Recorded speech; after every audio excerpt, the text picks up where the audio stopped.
ಒಂದು ಸಾರ್ವಭೌಮ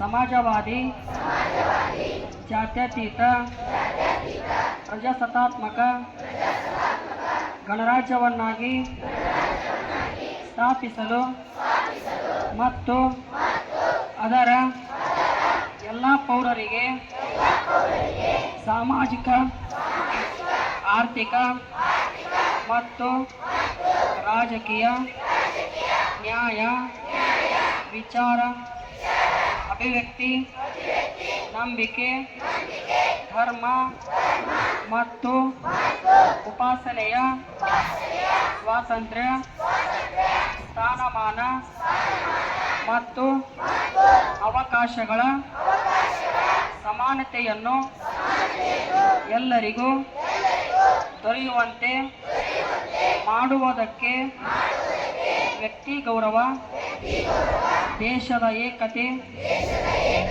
ಮತ್ತು ಸಮಗ್ರತೆಯನ್ನು ರಕ್ಷಿಸಿ ಭ್ರಾತೃತ್ವ ಭಾವನೆಯನ್ನು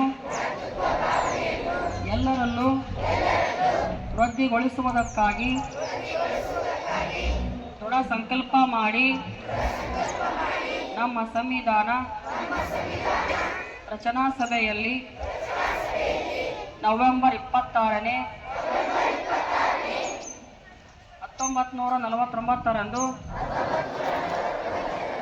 ಈ ಸಂವಿಧಾನವನ್ನು ಅಂಗೀಕರಿಸಿ ಕಾನೂನು ರೂಪದಲ್ಲಿ ಆತ್ಮಾರ್ಪಿತ ಮಾಡಿಕೊಂಡಿದ್ದೇವೆ.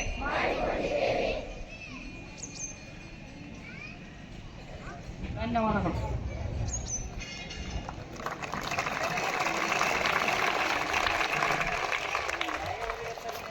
ಚನ್ನಮಲ್ಲೇಶ್ವರ ಶಿಕ್ಷಣ ಸಂಸ್ಥೆಯ ಅಡಿಯಲ್ಲಿ ಇದು ಸಂವಿಧಾನ ದಿನಾಚರಣೆಯನ್ನು ಆಚರಿಸ್ತಾ ಇದ್ದೆವು.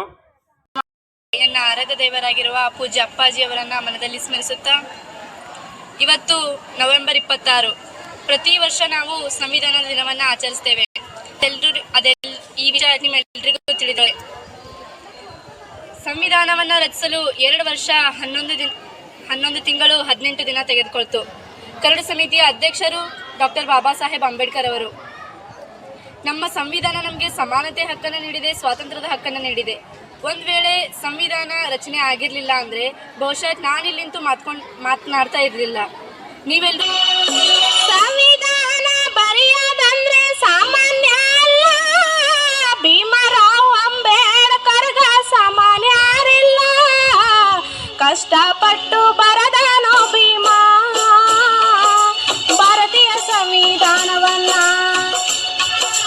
ಕಷ್ಟಪಟ್ಟು ಬರದನೋ ಭೀಮ